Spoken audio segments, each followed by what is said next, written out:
Hello and welcome to the commerce at home. मैं आपके लिए एक इंफॉर्मेशन वीडियो लेके आया हूँ ये बताने के लिए। बहुत से बच्चे ये परेशान हैं कि सर वीडियो आगे पीछे हो गई है, वीडियो जो है टाइम से मिल नहीं पा रही है, जब हम ढूंढते हैं तो उस टाइम नहीं मिलती है, फिर कभी दिख जाती है कभी नहीं दिखती है। आप सबसे सिंपल तरीका है, आप प्लेलिस्ट में जाइए। जब भी चैनल खोलिए प्लेलिस्ट में जाइए। कॉमर्स एट होम नाम से चैनल है, आप उसकी प्लेलिस्ट में जाइए। प्लेलिस्ट में जब आप जाएंगे तो हर सब्जेक्ट वाइज मैंने बना के रखा है। क्लास 12th अकाउंट, ठीक है, और class 12th business, class 12th banking, class 11th business studies, class 11th accounts, सब ऐसे आपको मिलता जाए। Class 9th commerce, class 10th commerce, तो आपको सारी चीजें प्लेलिस्ट में एक सीक्वेंस में मिल जाएंगी। और इसमें जब आप घुसेंगे तो आपको पूरी की पूरी सारी वीडियोस अकाउंट से रिलेटेड एक सीक्वेंस में मिल जाएगी आपको, ठीक है। तो बिल्कुल ये इस बात से परेशान मत होइए कि कब अपलोड हुआ कब नहीं अपलोड हुआ। आप सिंपली, आपको आज अकाउंट पढ़ना है तो आप प्लेलिस्ट खोलिए और अकाउंट की प्लेलिस्ट खोलिए और उसमें आराम से आप प्रॉपरली पढ़ सकते हैं। जहां तक भी पहुंचे रहेंगे वहीं से फिर स्टार्ट कर सकते हैं, ठीक है। और अगर कोई भी क्वेरी रहती है तो आप इस नंबर पर व्हाट्सएप कर सकते हैं। कृपया कॉल ना करें, कॉल ना करें तो ज्यादा अच्छा है मेरे लिए। आप व्हाट्सएप छोड़ दें, आपको थोड़ी देर बाद रिप्लाई मिल जाएगा, ठीक है। और मेरी वीडियोस पसंद आती हो तो उसको शेयर करिए और सब्सक्राइब भी करिए अगर पसंद आती हैं तो। Good luck. Hello and welcome to the commerce at home. आज हम लोग पढ़ने वाले हैं अपने नेक्स्ट लेटर को, जो हमारा कौन सा लेटर है? Letter related to bank, bank संबंधी पत्र। बैंक संबंधी पत्र क्या होता है, चलिए उसकी मीनिंग देखते हैं, फिर उसका एग्जाम्पल लेंगे। इफ ए पर्सन और इंस्टीट्यूशन, अगर कोई पर्सन मतलब कोई व्यक्ति हो या कोई इंस्टीट्यूशन हो या कोई बिजनेस हो, writes a letter to his bank, अपने बैंक को अगर कोई पत्र लिखता है या फिर किसी और बैंक को लिखता है, और एनी अदर बैंक या किसी और बैंक को लिखता है, तो उस लिखे गए लेटर को क्या बोला जाता है? Letter related to bank, bank संबंधी पत्र। बड़ा सिंपल सा है, बहुत इसमें कुछ समझने और टफ वाली बात नहीं है। इफ ए पर्सन और इंस्टीट्यूशन और बिजनेस, कोई भी अगर एक लेटर लिखता है अपने बैंक को या फिर किसी और बैंक को, तो उस लेटर को हम क्या बोलते हैं? Letter related to bank. कोई दिक्कत? अगर कोई प्रॉब्लम होती है तो आप कमेंट बॉक्स में लिखिए। और कुछ बच्चे ये है कह रहे हैं कि क्लियरिटी उतनी अच्छी नहीं आ पा रही है, आप कृपया इसका पिक्सल बढ़ाकर देखें, 360 या 480 पे करके देखें तो ज्यादा बेहतर है, ठीक है। सारी क्लियरिटी आपको मिलेगी। और फुल स्क्रीन करके देखें। क्या जरूरत है, नीड क्या है, कब कब जरूरत पड़ती है एक बैंक संबंधी पत्र लिखने की? पहली बात, बैंक से कोई भी बात करनी हो आपको, आप लेटर लिख के बात कर सकते हैं। जैसे कि अगर आपको खाता खुलवाना है, खाता खुलवाना है तो आप सोच रहे होंगे सर वो तो जाना ही पड़ेगा। लेकिन बिजनेसमैन क्या करता है? एक लेटर लिख के काम करता है कि मेरा खाता खुलना है, आप बताइए कब आ जाऊं मैं? तो बताइए, इतनी सी जानकारी इसको चाहिए थी ताकि आपका भी टाइम खराब ना हो, मेरा भी टाइम खराब ना हो। हम जिस टाइम आए उसी टाइम मेरा खाता खुल जाना चाहिए। तो इतनी सी जानकारी लेने के लिए उसने क्या किया? एक लेटर लिखा। किस लिए? कि हमें खाता खुलवाना है, बताइए कब मैं आ जाऊं, ठीक। दूसरा, इशू ऑफ चेकबुक। अगर हमको चेकबुक इशू करानी है और हम बैंक नहीं जा पा रहे हैं तो हम लेटर लिखकर भेज दें कि हमें इस खाते नंबर की एक चेकबुक इशू कर दीजिए, ठीक है। लोन पर्पस, अगर हमें लोन लेना है तो हम एक लेटर लिख के उसको बता सकते हैं हमको इतने इतने का लोन चाहिए, क्या हमको मिल सकता है या फिर नहीं मिल सकता, हमको बता दीजिए। डिसऑनर ऑफ चेक, अगर कोई चेक डिसऑनर हो जाता है, पेमेंट मुझे नहीं मिली, तो हम उस लेटर को क्या करेंगे? भेज देंगे उसको और बोलेंगे कि मेरा एक चेक डिसऑनर हो गया है, देखिएगा उसका कुछ चार्ज वगैरह कटा है तो हमें इंफॉर्मेशन दे दीजिए। या फिर हमने किसी को चेक दिया है और हम चाहते हैं कि उसको पेमेंट ना मिल पाए, उसको पेमेंट ना मिल पाए, तो हम क्या करेंगे, बैंक को एक लेटर लिख देंगे और बता देंगे कि उसकी पेमेंट क्या कर दीजिए, रोक दीजिएगा। एक आदमी आएगा चेक लेकर, उसकी पेमेंट उसको पे मत करिएगा। कोई दिक्कत?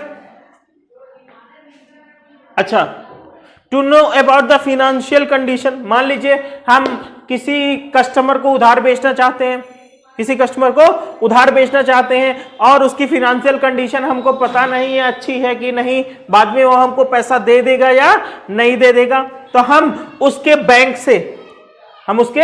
बैंक से बात कर सकते हैं। बात करने के बाद हमको उस कस्टमर की फिनेंशियल पोजीशन के बारे में पता चल जाएगा और आसानी से हम उस कस्टमर के बारे में सारी डिटेल निकलवा सकते हैं उस बैंक से। लेकिन व्यापारिक संबंधों में ऐसा होता है, हर किसी की ऐसे डिटेल नहीं मिल जाती। ठीक है। पेमेंट ऑफ प्रीमियम, मान लीजिए हमने कहा मेरा इंश्योरेंस होता रहता है हर साल का, मेरा प्रीमियम पे कर दिया करिए, मेरा प्रीमियम पे कर दिया करिए, तो हम एक लेटर लिख के उसको बता सकते हैं कि 2000 रुपए का मेरा एक प्रीमियम कटता है, आप हर साल के शुरू में ये प्रीमियम का अमाउंट प्रीमियम एजेंसी को क्या कर दीजिएगा, पे कर दीजिएगा। ठीक है, तो वो उतना पैसा वो हमेशा काटता रहेगा। कोई भी बात के लिए अगर हम बैंक से बात करना चाहते हैं तो हम उसको लेटर लिख सकते हैं। और जब भी बैंक को लेटर लिखा जाता है, किसी भी पर्पस के लिए लिखा जा रहा हो, किसी भी बैंक को लिखा जा रहा हो, अपने बैंक को या किसी और बैंक को, तो उसको बोला जाता है बैंक संबंधी पत्र, लेटर रिलेटेड टू बैंक। अच्छा, क्या क्या बातें ध्यान रखना पड़ता है? सबसे पहली बात, आप हर बात में जानते हैं कि लैंग्वेज होनी चाहिए, क्या देखिए, ब्रीफनेस होनी चाहिए और करेक्टनेस होनी चाहिए, क्लियरिटी होनी चाहिए, और क्या होनी चाहिए, साइन होनी चाहिए अपनी, और क्या होना चाहिए, संबोधित करने वाले शब्द होते हैं जैसे डियर, सर, ये सब वर्ड है ना, वो संबोधन के लिए शब्द होना चाहिए, तो संबोधन किया जाना चाहिए। ऐसे लेटर लिखिए जिससे इफेक्टिवनेस आए, जिससे क्या है, इफेक्टिवनेस आए, अट्रैक्ट होना चाहिए लेटर। ठीक है। अगर कोई भी क्वेरी रह जाती है तो आप हमसे पूछ लीजिएगा कमेंट बॉक्स में भी, या फिर व्हाट्सएप कर लीजिएगा। Good luck. नेक्स्ट लेटर पढ़ेंगे next video. Hello and welcome to the commerce at home. आज हम लोग पढ़ने वाले हैं इंश्योरेंस रिलेटेड लेटर, बीमा संबंधी पत्र। क्या होता है बीमा संबंधी पत्र? ऐसे समझ लीजिए सिंपल भाषा में कि अगर हम इंश्योरेंस कंपनी वाले से कोई भी बात कर रहे हैं थ्रू लेटर, तो उस लिखे गए लेटर को क्या बोलेंगे, इंश्योरेंस रिलेटेड लेटर। ठीक है, बीमा संबंधी पत्र। If any letter is written to insurance company, अगर हमने कोई लेटर लिखा इंश्योरेंस कंपनी को फॉर एनी पर्पस, कोई भी काम से, किसी भी उद्देश्य से, कोई भी उद्देश्य से, that letter is known as insurance related letter, तो हम उस लेटर को क्या बोलेंगे, इंश्योरेंस रिलेटेड लेटर। अब देखते हैं कि क्यों ऐसी जरूरत पड़ती है कि हम इंश्योरेंस रिलेटेड लेटर लिखते हैं। मान लीजिए हमको कोई इंश्योरेंस करवाना हो, फायर इंश्योरेंस होता है, लाइफ इंश्योरेंस होता है ना, या फिर एक और पढ़े होंगे फॉरेन ट्रेड में, मरीन इंश्योरेंस, सामुद्रिक बीमा, क्या बोलते हैं, सामुद्रिक बीमा, मरीन इंश्योरेंस, लाइफ इंश्योरेंस मतलब जीवन बीमा, फायर इंश्योरेंस मतलब अग्नि बीमा, क्या बोलते हैं, अग्नि बीमा। अगर आपको कोई बीमा कराना है तब आप इंश्योरेंस कंपनी से बात कर सकते हैं, वाया लेटर बात कर सकते हैं। आज आप उसको कोई ऑफर देना चाहते हो तो वो ऑफर भी दे सकते हैं कि आप आइए, हमारे यहाँ कई सारे लोग हैं जो पॉलिसी लेना चाहते हैं, तो वो आएगा, तो उस टाइम पे भी हम उससे लेटर के थ्रू बात कर सकते हैं। फॉर कंपनसेशन, अगर मान लीजिए कोई इंश्योरेंस करा के रखा था हमने अपने बिजनेस का, उसमें आग लग गई, अब आपको क्या चाहिए, कंपनसेशन चाहिए, हर्जाना चाहिए उसका, है ना, क्षतिपूर्ति करवाने के लिए, तो भैया हम उसको लेटर लिखेंगे कि मेरे यहाँ आग लग गई थी, आप क्या करिए, आइए देख लीजिए और सारी बातें, जितना मैंने इंश्योरेंस करा के रखा है उतने इंश्योरेंस का अमाउंट हमें क्या करिए, पे करिए। ठीक है। और for borrowing loan on insurance, कभी कभी इंश्योरेंस जैसे LIC वगैरह वो हमारी एसेट होती है। क्या होती है?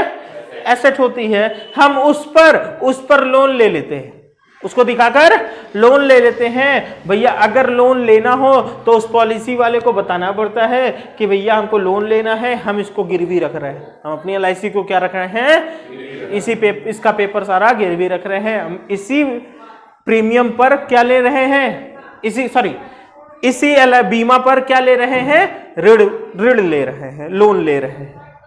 अच्छा, कौन कौन सी बातों पे ध्यान रखना चाहिए? हर लेटर में सेम बात नियर अबाउट होती है, करेक्टनेस होनी चाहिए, ब्रीफनेस होनी चाहिए, है ना, लैंग्वेज अच्छी होनी चाहिए, भाषा, मान लीजिए भाषा में एक और बात आती है कि भैया हम यहां रहते हैं, तो जहां हम भेजना चाहते हैं महाराष्ट्र में, अब महाराष्ट्र में अगर ये जान जाए कि उसको हिंदी नहीं आती तो हम हिंदी में लेटर लिख के क्या करेंगे, या तो इंग्लिश यूज करें या तो मराठी यूज करें। ठीक है। तो भाषा में इन सब सारी बातों पर ध्यान दिया जाता है। भाषा सिंपल होनी चाहिए, उसके समझ आने योग्य होनी चाहिए। इंश्योरेंस पॉलिसी नंबर, हमारा पॉलिसी नंबर क्या है उस लेटर में लिखा होना चाहिए। और इंक्लोजर ऑफ एविडेंस, इंक्लोजर मतलब होता है संलग्न करना, किसी चीज को किसी चीज के साथ जोड़ देना। हम इंश्योरेंस की एक कॉपी बनवाएं, उसकी सर्टिफिकेट की एक कॉपी बनवाएं और उस लेटर के साथ उसको लगा दें कि भैया देखिए ये हमारा इंश्योरेंस है। ब्रीफनेस होनी चाहिए, कम शब्द इस्तेमाल करके ज्यादा बातें लिखनी है, क्लियरिटी भी होनी चाहिए उन वर्ड्स में क्लियरिटी होनी चाहिए, कम शब्द इस्तेमाल करना है लेकिन मतलब पूरा निकल कर आना चाहिए। ठीक है। चलिए, अगर नहीं समझ में आता है तो आप हमको कमेंट कर सकते हैं और पसंद आए तो जरूर लाइक करें, शेयर जरूर करें। Good luck. चलिए, एक बात आपको बतानी थी, वो बात जान लीजिए। कौन सी है? जैसे देखिए, अगर आप लेटर के फॉर्मेट के बारे में परेशान हैं, लेटर के फॉर्मेट के बारे में, तो आप ये एक वीडियो मिलेगी आपको, वीडियो में सिर्फ लेटर्स के फॉर्मेट ही पढ़ाए गए होंगे, लेटर के फॉर्मेट ही पढ़ाए गए होंगे। ये फॉर्मेट वाली वीडियो पहले पढ़ लीजिएगा, ये फॉर्मेट वाली वीडियो पहले पढ़ लीजिएगा, तब इन सारे लेटर्स की वीडियो पढ़िएगा। ठीक है। बहुत जरूरी है ये पढ़ना, इसलिए जरूरी है कि बिना इसको जाने आप लेटर जान भी जाएंगे तो आप लिखेंगे कैसे? कोई भी लेटर पूछ सकता है आपसे, और एक लेटर फॉर्मेट ऐसा बताया जाएगा जिसमें सारे लेटर आ जाते हो, उसी फॉर्मेट में सारे लेटर लिखना पड़े आपको, सिर्फ सब्जेक्ट वगैरह चेंज हो जाएंगे, सिर्फ सब्जेक्ट वगैरह बदल जाएंगे। ठीक है। तो लेटर बदलेगा नहीं, लेटर का नाम बदल जाएगा, उसका सब्जेक्ट बदल जाएगा, लेकिन फॉर्मेट बदलेगा नहीं। ठीक है।